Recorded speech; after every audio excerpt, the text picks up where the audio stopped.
are most desirable, because it means that the soul has cast its moorings and is sailing for distant places. This is detachment, when the old is over and the new has not yet come. If you are afraid, the state may cause anxiety, but there's really nothing to be afraid of. Remember the instruction: whatever you come across, go beyond. This is also good to remember when we're in meditation. Sometimes there are extraordinary lights, visions, revelations, and these are wonderful. It gives you faith to continue. But these too are still on the level of the mind. We are remembering them. They are part of imagination, imagery. So whatever you come across, no matter how high the vision, how great the revelation, whatever you come across, go beyond.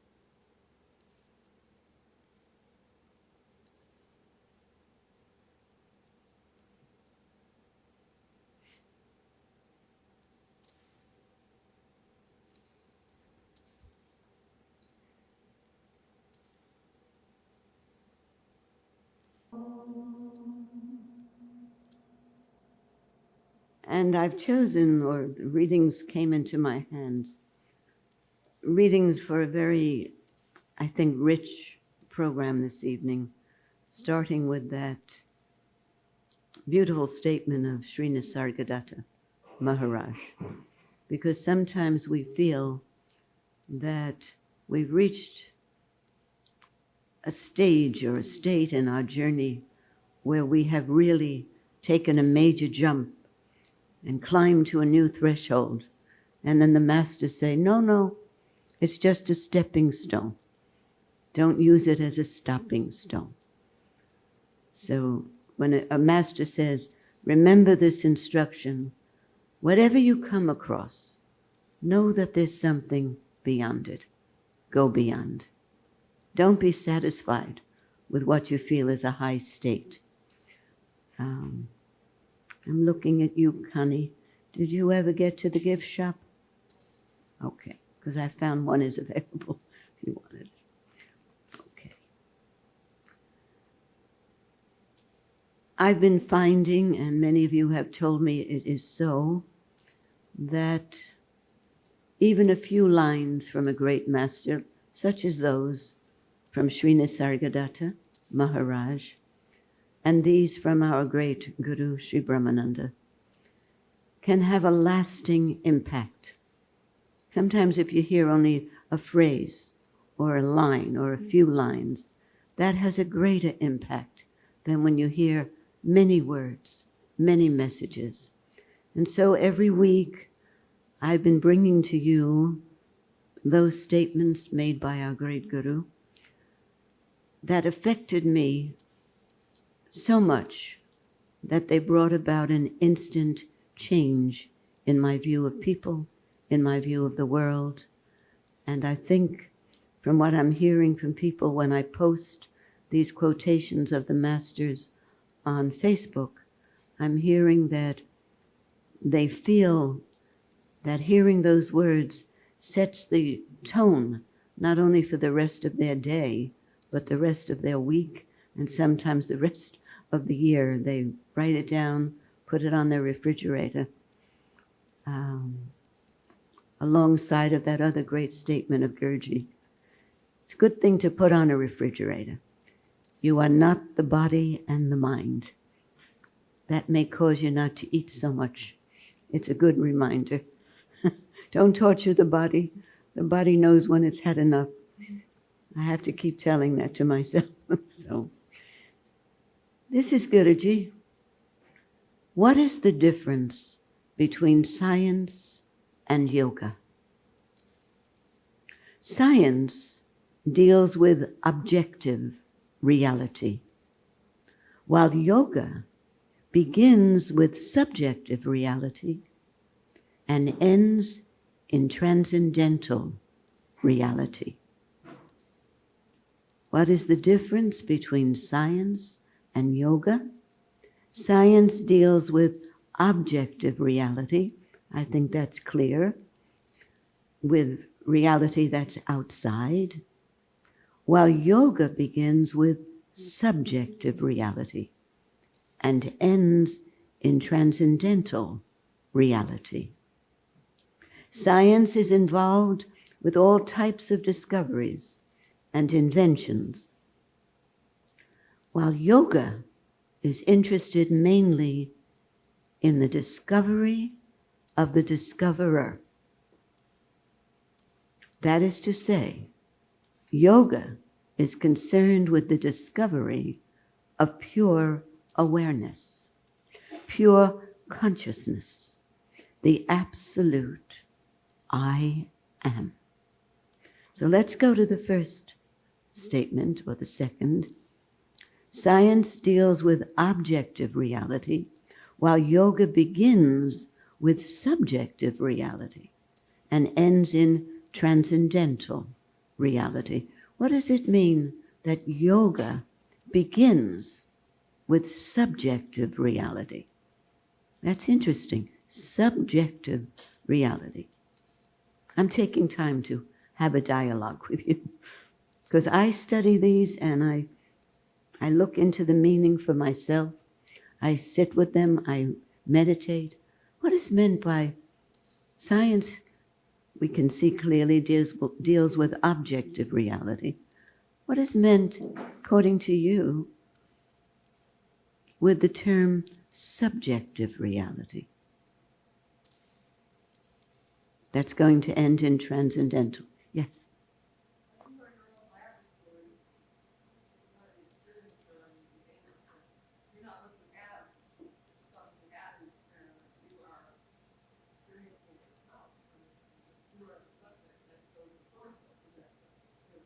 Right.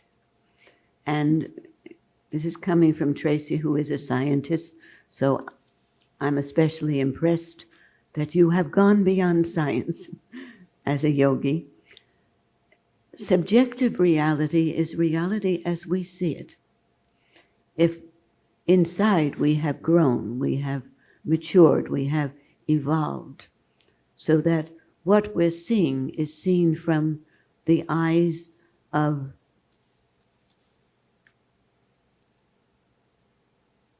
non-discriminating reality. We're just seeing what's there. Scientists are supposed to do that also, to look at the results of their discoveries, not with prejudice, not with saying, that's not what I expected to have result from this work that I'm doing, but to see it with an open mind. Well, what happens when we meditate and are established in meditation, we become accustomed to having reflected through meditation our perfect state, so that we are seeing as if through a mirror the reality that's around us. It is subjective, it's coming from us. He says it's yoga, begins with subjective reality as we are seeing it from the point of view as the observer, but that subjective reality ends through yoga in transcendental reality, reality that goes beyond the body, mind, senses, goes beyond time and space. And then Gurji adds, science is involved with all types of discoveries, all types of inventions, while yoga is interested in only one thing. Who remembers what? The discovery of the discoverer. Is that Walter? Thank you, Walter. The discovery of the discoverer. Because once we discover the discoverer, then we become the repository of all information, all knowledge, all wisdom, as happened in the case of the same Master Sri Nisargadatta Maharaj. Had no education, did not read books, had not attended schools beyond perhaps the 4th grade equivalently. But after his enlightenment, he spoke as a scholar in the same way as our own great scholar Guru, Sri Brahmananda Saraswati. Why? Because on that level, in that dimension, that frequency was in contact, attuned, all over the world. All knowledge, and even beyond the world, was being received by this simple man who had, by grace, by sincerity, by time, preparation meaning, been able to go beyond his body, mind, and senses, which were limiting his ability to be in tune with, attuned with. Our great director of the School of Music is here. He knows the necessity of attuning yourself with the higher forces. So, while yoga is interested mainly in the discovery of the discoverer, that is to say, the discovery of pure awareness. Interesting. The discoverer is not John and Krishna and Dharmadev and Walter. That's not the discoverer. In order to discover the truth of the universe, we have to be transformed into the absolute I am, into the state of pure awareness, without our individuality, personality, ego, mind, interfering with that flow between the universe and the pure awareness, the absolute I am. As Guruji said, he says that it's the discovery of pure awareness, which we are, pure consciousness, which we are, pure, absolute I am. That immediately expands our horizons into the infinite, doesn't limit our view of the world. The true Guru is the one who removes the power of competition and jealousy from your heart. That's a new definition of a guru, isn't it? This is a guru's definition of a guru. The true guru, this is Sri Brahmananda, the true guru, the true one, is the one who removes the power of competition and jealousy from your heart and makes your heart able to love not only all gurus of the world, but all people of the world and all creatures of the world, not only of the present, but also of the past and the future. This is what is meant when our Guru, when speaking about the importance of unity on this ashram, he said it's important not just to love our little constellation of friends, our little circle of acquaintances, but if we are to know the true meaning of the Guru's message, we have to end this life, even end the day, each day, feeling no animosity, no anger, no jealousy, no competition towards anybody, but to love all. Why? Because we feel a oneness with all. And if people make mistakes around us, we make mistakes. You have to understand, Astuto, our conditioning, not because of our true self, which is pure awareness, pure actually compassion, pure consciousness, the absolute I am. Now, here's a question. The true Guru is the one who removes the power of competition and jealousy from your heart and makes your heart able to love not only all the gurus of the world, because many people, they feel, my guru is much better than your guru. How do I know? My guru has 10,000 followers. Your guru, much fewer. That's a totally wrong understanding. There's only one guru operating through different forms of gurus. How many understand that, raise your hand? It's only one guru. So how can we be in competition with other gurus? That makes no sense. That's silly. Only one guru. Sometimes your guru appears in the form of a child, giving you a very profound message. And then you ask the child a day later, do you remember saying that to mommy? No, they don't remember. Because the Guru speaks through the innocent ones, through the open vessels. Anytime we can receive a message from the Guru. So the Guru not only removes the power of competition and jealousy from our heart, but he makes our heart, makes your heart, mine, able to love. That's what I want to ask about.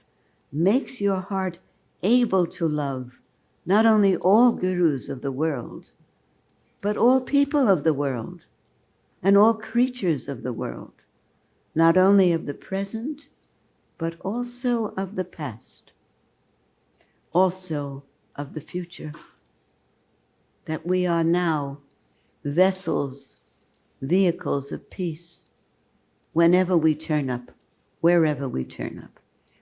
Consciousness is omnipresent. Each one of us, as consciousness, is omnipresent. And we are to be born again and again and again. And whenever we're born again, once our heart has been transformed by the Guru, then we become what Guruji called moving ashrams, every future incarnation. So let me ask this question. How does the Guru do it? How does he, in Guruji's words, make your heart able to love all? From the past, the present, and the future. That's no small happening. How does he do it? There's a word through, Walter, you know that word? Well, through meditation, that's another one. I was coming to that, but grace. But why doesn't grace happen to all of us? If it's happening, because grace happens as a gift, a reward for all the work we've done in the past in preparing for this happening. We're not, even if, does anyone here feel you're brand new tonight? Raise your hand if you're brand new to the ashram. Anybody brand new to the ashram? Do you feel you're hearing these things? I didn't ask your name today. What, Bruce? Bruce. Bruce, do you feel you're hearing these teachings for the first time? Are they new to you? Do they seem new? You were for the afternoon program, evening program. Do they seem new? Not that new. I love that. It's not that new. And sometimes people say, I'm here for the first time, but it feels very familiar. I feel familiar being with this group of people. I feel familiar being at this ashram, just the presence of this ashram, this guru. I feel familiar with the sense I have here that I belong. And Bruce, very honest, he said, some of it. Well, our guru told us that it's not new at all. It's just taking a little longer time for some of us to remember our own knowledge, our own understanding, because some of us have been covered over more by wrong conditioning, false education, having to spend some incarnations with the wrong, not wrong, but with a family that didn't aid in our movement towards spirituality. It took a little longer. Sometimes there's huge support for spiritual and religious endeavors on the part of children. And sometimes there's a very strong blockage by parents, by educators, by society. So we have to cut through that, but we're being told the Guru is the one who's going to cut through that. The Guru removes this power of competition. He means this force that exists within us to compete for ambition, to be well known, to be in a position of authority and control. It's part of our conditioning, and the Guru has to assist, but when we're ripe for it, when we're ready for it. Makes your heart able to love not only all Gurus of the world, but all people and all creatures of the world. That's when Walter's answer makes sense, because it's only through meditation, when our hearts are purified by the silence we find there, by the bliss we find there, by the peace we find there, and yes, by the power that we find there. Full power.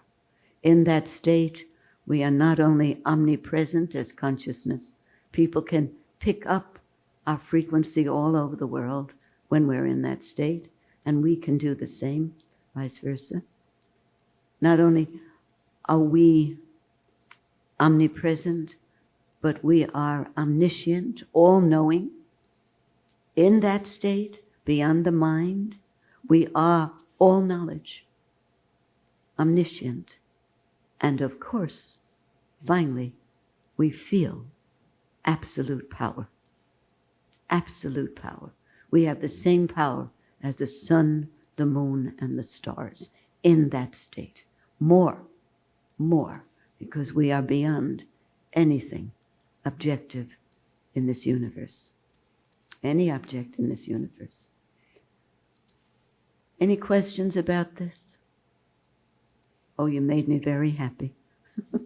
Because some things, even as I'm talking, I'm listening to what's coming out. It's coming out spontaneously. Makes sense to me. Otherwise, I'd try another way of explaining it for you.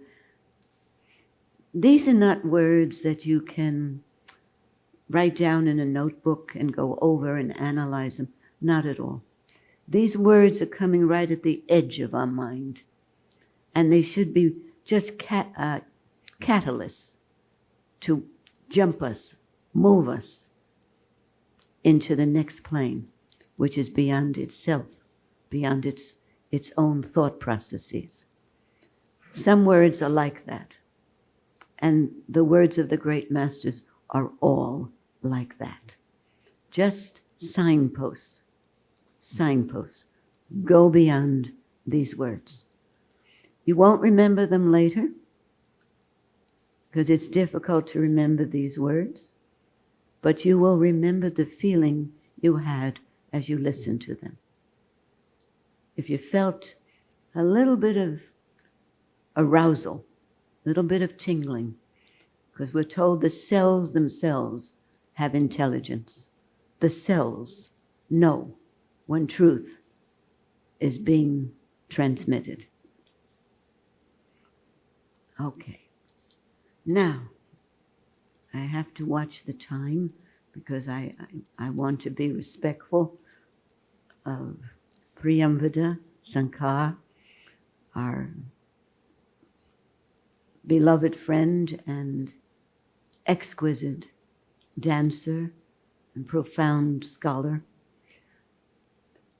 You respect someone by being on time for them. So I want to make sure that we're finished by 8:30.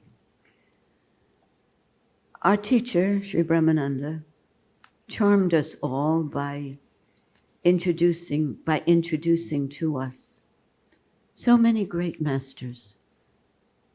This ashram is not like any other because you'll be hearing not only Sri Brahmananda's great teachings, but you've already heard from Sri Nisargadatta Maharaj.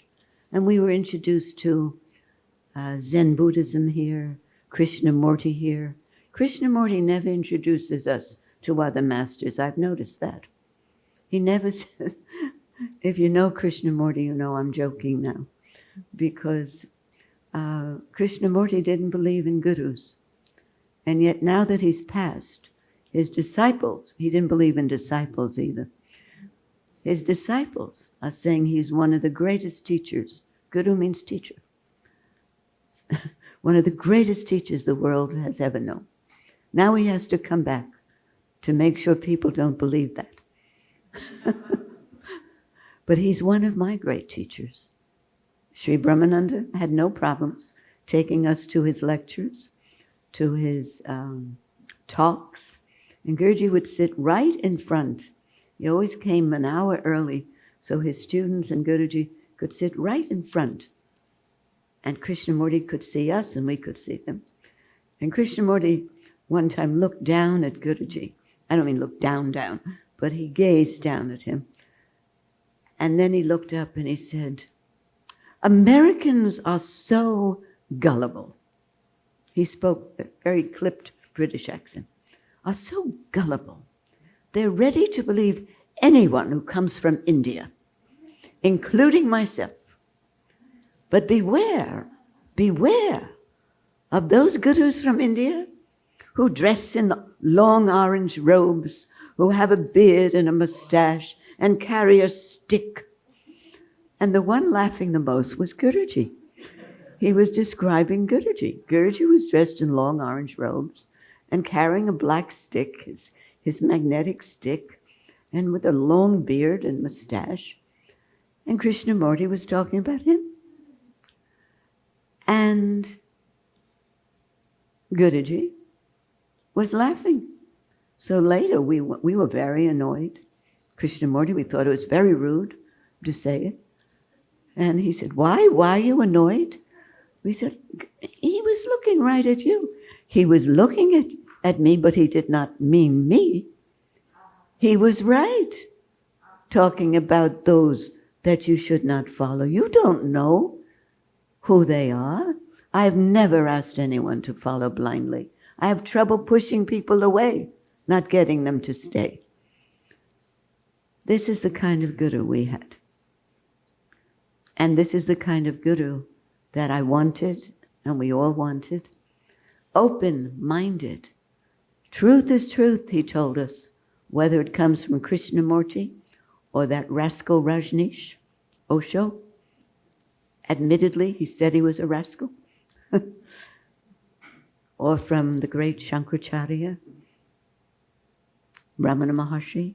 We read them all, as long as they came from an enlightened master. And so we read from all the enlightened masters. One of the teachings Guruji introduced to us were the teachings of Lao Tzu, the great Taoist masters. He was the great Taoist master. Lao Tzu was the author of the Tao Te Ching. And a couple of weeks ago, Saturday, I told you that he didn't write that till he was 90 years old, when he decided to leave all teaching and just go away into the mountains somewhere. And his disciples begged him to write a book. He said, no, no, no. No book's necessary now. Never wrote a book. At 90, he wrote a book. Why? Because when he was crossing a border, the border guard, I told this afternoon, the border guard was one of his disciples. And he said, I'm not letting you pass. This is the story that is told. I'm not letting you pass, my Lord, until you write a book on the Tao. A small book, but you write a book on the Tao. He said, you cannot write a book on the Tao. He said, I'm not letting you pass.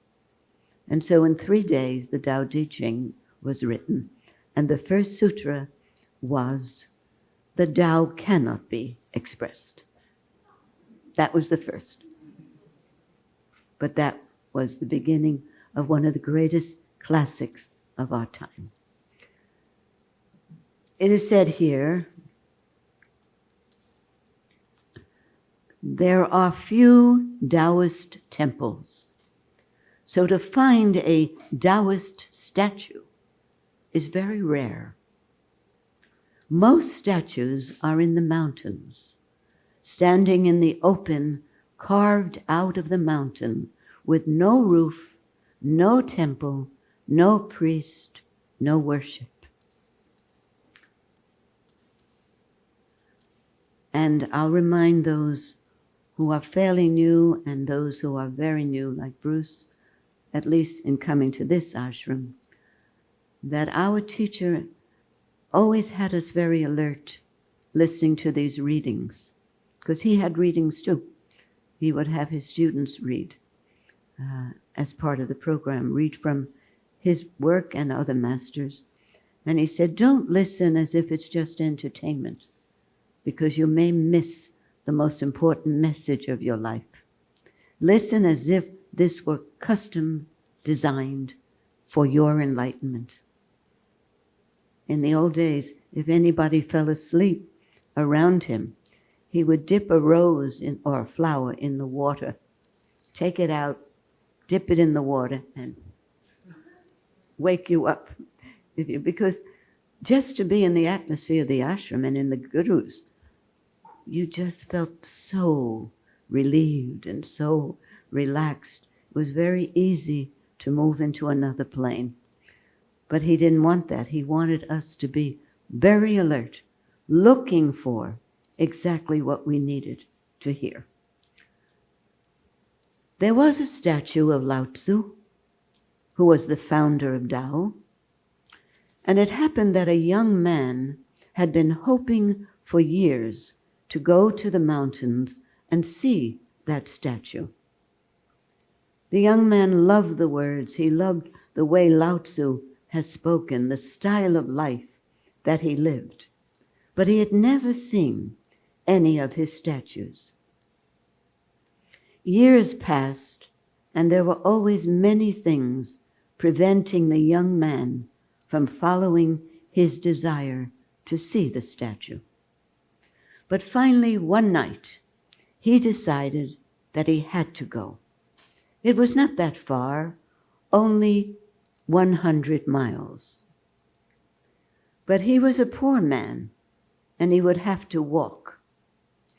In the middle of the night, he chose a time in the middle of the night so that his wife and his children and family would be asleep, and so no trouble would arise. He took a lamp in his hand because the night was dark. He walked out of town, and as he reached the first milestone outside the town, a thought arose in him. My God, 100 miles? I only have 2 feet. This is going to kill me. I'm asking the impossible. I've never walked 100 miles, and there's not even a road here. It was a small footpath into the mountains, dangerous also. So he thought, it's better to wait until the morning. At least there will be light then, and I can see better. Otherwise, I will fall somewhere. I will fall off this small footpath, and without even seeing the statue of Lao Tzu, I will simply be finished. Why commit suicide? So he stopped and sat down just outside the town. So far, it's the story of all of us. We have that impetus, we have that intuitive sense to set out on a dangerous journey, a long, arduous journey, and something every lifetime has pulled us back. Or we walked, not exactly this example, or we went to an ashram, went to a monastery, labored very hard, and then we asked, why isn't it happening? Why haven't I been changed? This story is our story. It's mine, otherwise I wouldn't have brought it to you. You will know about me by listening to this, and you will find out I'm just like you, only I'm older. I've been here longer. But otherwise, my life story is very close to yours, or it will be a life story as you continue. As the sun was rising, an old man came by. He saw this young man sitting there, and he asked, "So what are you doing here?" The young man explained. The old man laughed. He said, "Have you not heard the ancient saying, nobody has the power to take 2 steps together. You can take only 1 step at a time.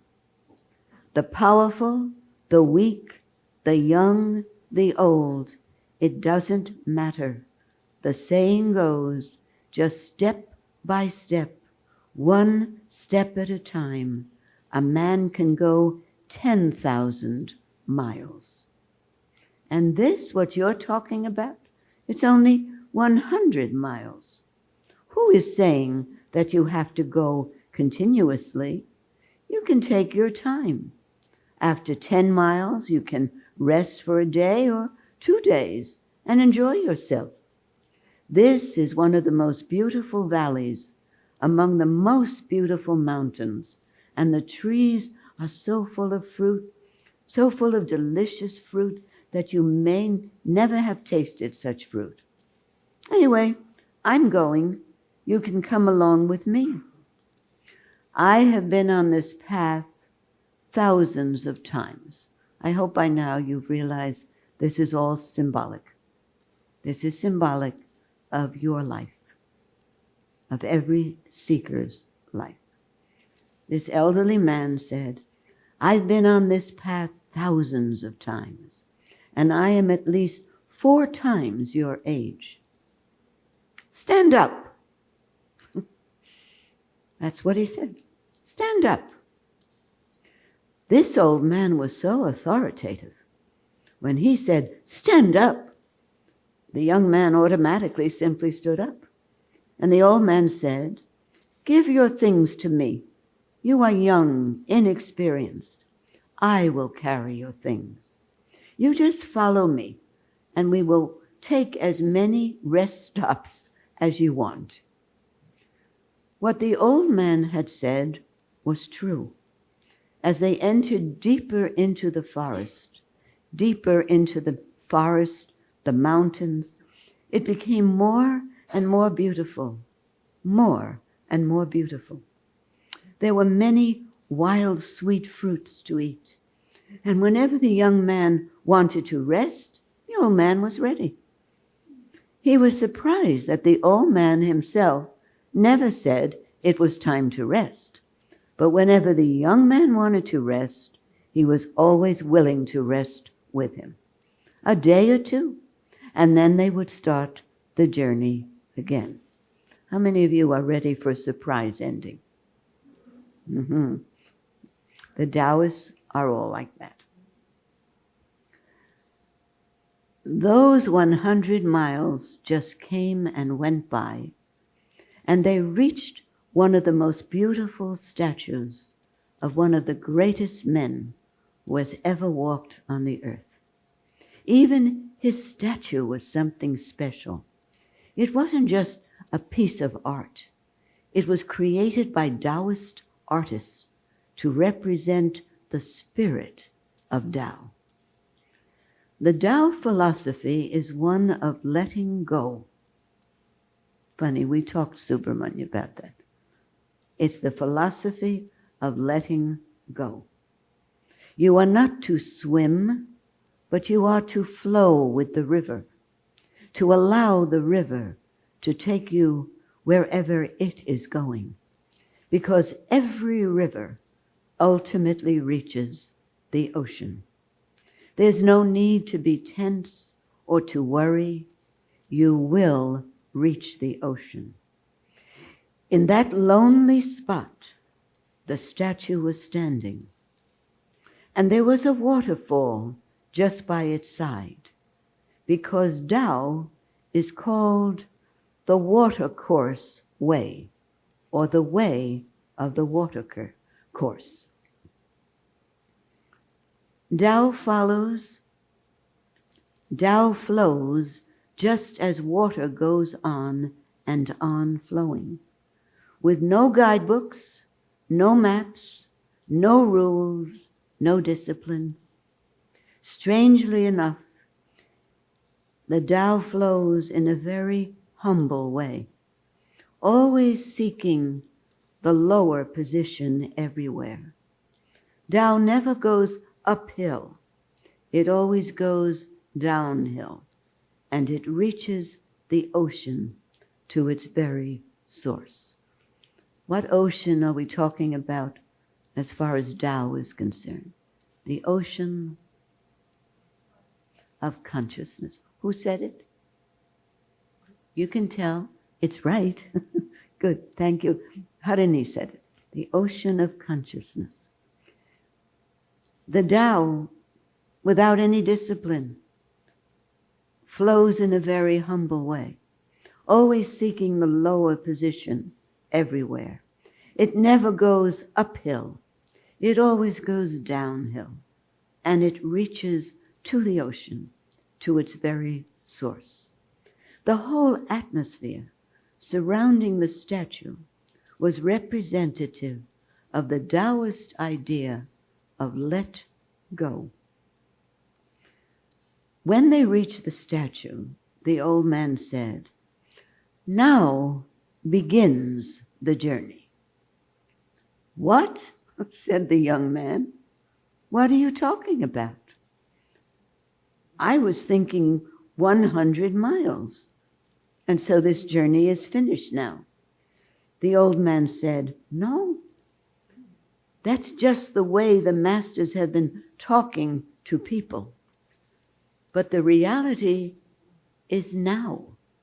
From this point, a journey of 1,001 miles begins. And I will not deceive you, because after 1,001 miles, you will meet another old man, perhaps me, who will say, 'Just a stopover. Go on. Going on is the message.'" Now, I had chosen this story without realizing I needed a quotation for meditation. They were chosen days apart with no realization they were talking about the same thing. No matter how far you walk, continue on. No matter what you come across, go beyond. Same message. That's the way things happen at this ashram. It's always magical. I never have to worry about moving you with things that are miraculous. They just happen because he was. I think I'm in Panini. He would be there in Panini. Guruji was a magical person. He knew the future. He knew your past, and he was working with you in the now. So he said, from this point, a journey of 1,001 miles begins. And I will not deceive you, because after 1,001 miles, you're going to meet another old man, perhaps me, who will say, this is just a stopover. Go on. Going on is the message. That's our message, every one of us. Going on is our message. Gurdji's expression was, never use anything, whether it's a calamity, a loss of a loved one, a crisis, a marvelous, miraculous happening in your life. He said, never use anything as a stopping stone. Don't let the ecstasy stop you. Don't let the misery stop you. Use it as a stepping stone. That was Guruji's practical way of speaking to us. The journey is endless, but the ecstasy goes on deepening.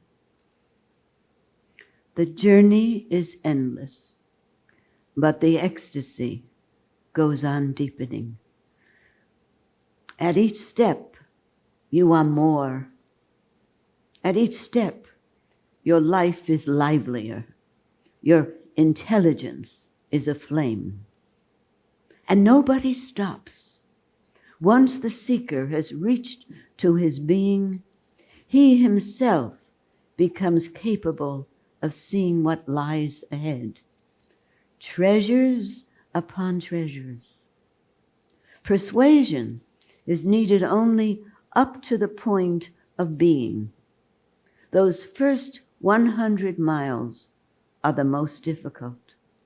After those 100 miles, it may be 1,001 miles or an infinity. It makes no difference. So now you know that in reality, there is no goal. The very talk of a goal was for the beginners, was for children. The journey is the goal. What's another word for the journey? This is symbolic. What's another word for the journey? Subramanya said, someone else said life back there.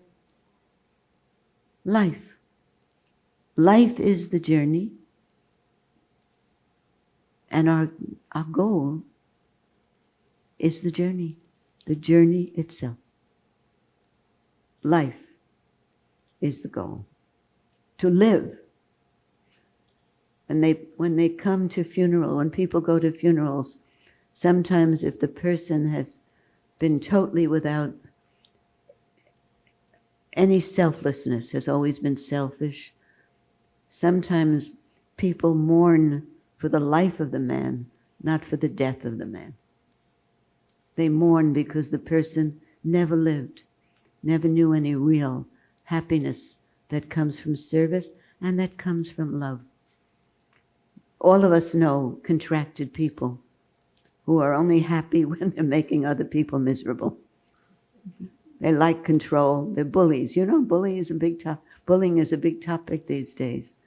But we all bully until we understand these teachings. We all like to have control over others so they don't control us. But once you understand this, you never can be in the position of a bully or mean person, mean-spirited person again. Your motivations will be good. The action may be not what people like or not what you like, but as long as the motivation is good, you're off the hook. That action was destined to happen. All we need worry about is the motivation behind our actions. Again, from our great Guru, all the Gurus. Coming to the end, good, just right.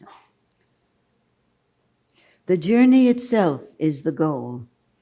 It is infinite, this goal. It is eternal, this journey. You will find stars. You will find unknown spaces, unknowable experiences. But you will never come to a point where you can say, now I have arrived. Anybody who says, I have arrived, is not on the path even. He hasn't even traveled. His journey has not begun. He's just sitting on the first milestone. Each departure is a little painful, but the pain will be forgotten immediately because more and more blissfulness will be showered on you. Soon you will learn this. There's no need to feel pain when you depart from one overnight stay. You become accustomed to it. You become accustomed, I think just a minute. You become accustomed to leaving because you know that the journey is endless. I'm going to read this again. Each departure is a little painful, but the pain will be forgotten immediately because as you travel, as you go on and on, more and more blissfulness will be showered on you. Soon you will learn this. There is no need to feel pain when you depart from one overnight stay, from one lifetime. You become accustomed to leaving because you know that the journey is endless. The treasure becomes greater and greater. You are not losing. Stopping anywhere will be a loss. So there is no stop, no full stop. There's not even a semicolon. Very nice. There is something that was added as an add-on. I have some time. The way.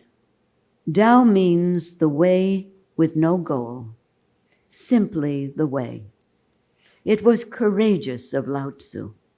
25 centuries ago, it was courageous of Lao Tzu to tell people that there's no goal and we are not going anywhere. We're just going to be here. So make the time as beautiful, as loving, as joyous as possible. He called his philosophy Tao, and Tao means simply the way. So many asked him, why have you chosen the name Tao? Because you don't have any goals in your philosophy. And he said, specifically for that reason.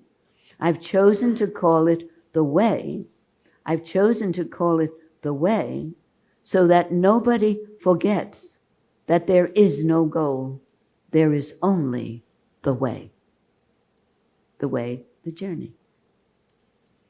When someone tells me they've lost a mother, a father, I say, they're not lost. They're free now. Let them go. Let them enjoy until you bring them back by your attachment to them. There's no losing anybody. You can't lose a soul. If you're attached, we magnetically pull them back to us. Sometimes if we have aversion for them, we also unfortunately pull them back.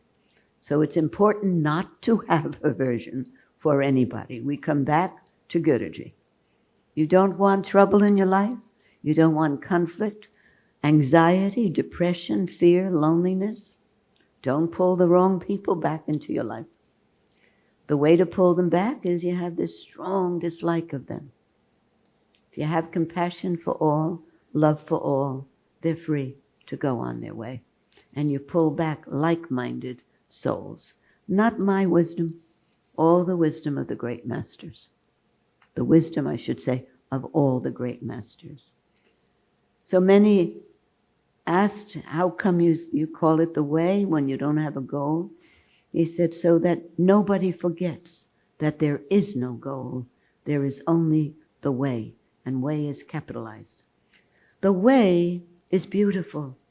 The way is full of flowers, and the way becomes more and more beautiful as your consciousness becomes higher. The moment you have reached the peak, everything becomes so sweet, so ecstatic, that you suddenly realize that this is the place. This is home. You were unnecessarily running here and there. So cancel all the tickets you have booked. There's nowhere to go. I'll finish this whole lovely section on the Tao by telling you about a painting that was in the book. The book is called Tao, The Way. The Way of the Watercourse was this topic. And it's Osho's commentary. But there was a beautiful painting of 3 elderly wise men. They looked very wise, sitting around a large plate of food. And you could see each one had taken a morsel of the food from the plate. And each of the wise men, or the elderly gurus, had a different expression. Each one had a different expression on his face. The first one had a sour expression, like he just tasted a lemon, like that. I'm glad this isn't being videotaped. It's not, is it? Surat, is it? I'll do it again then.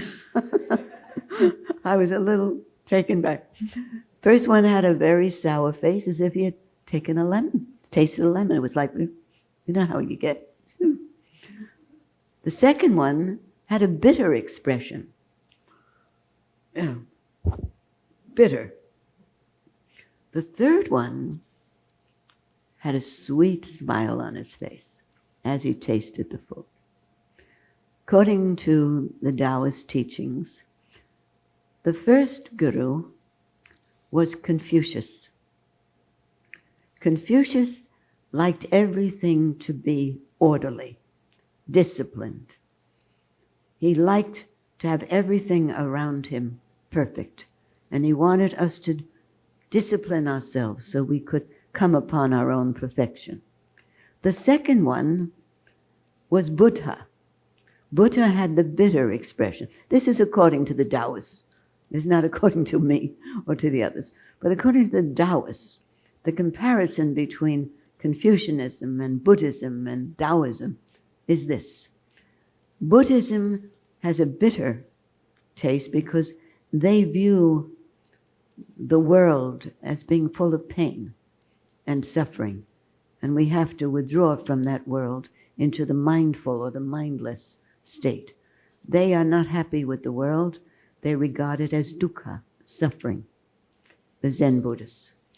Those following Confucius, they view the world as chaotic, out of order, an unhappy place that needs to be disciplined and made to function in a perfect way. The Taoists, they love everything about life. They flow with all the events of life, not like this, that's not flowing, humbly, taking every upward movement, downward movement as part of the beauty. And as such, they can even taste life and find it wonderfully sweet because they view life as a blessing. Life itself is the way. Remember, he said, as they move deeper and deeper into the journey, the fruits became more delicious. The scenery became more beautiful. The ecstasy was awaiting them. I'm very clever. I finished just in time, so you can't ask any questions that I cannot answer. So, I think we should finish with just the Tao. I'm sure Lao Tzu would be very happy if I said, just take this feeling that you have right this minute into the world and be, as Guruji liked to call you, moving ashrams.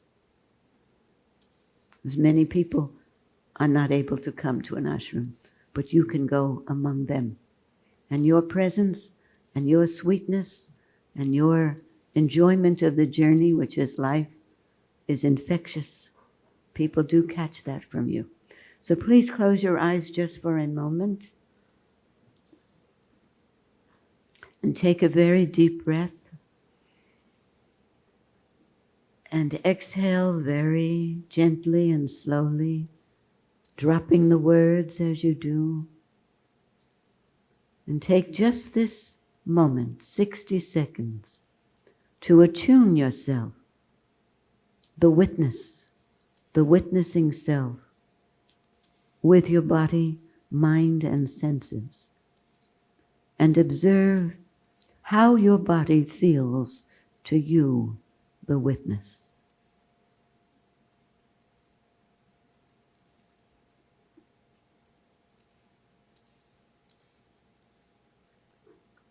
If these words of Taoism and Yoga Vedanta have penetrated to the very cells, the marrow of your being, you will feel a tingling sensation, as if your whole body is dancing. All the cells, the atoms and the molecules, you can feel it as a tingling. What does it mean? It means you've come home.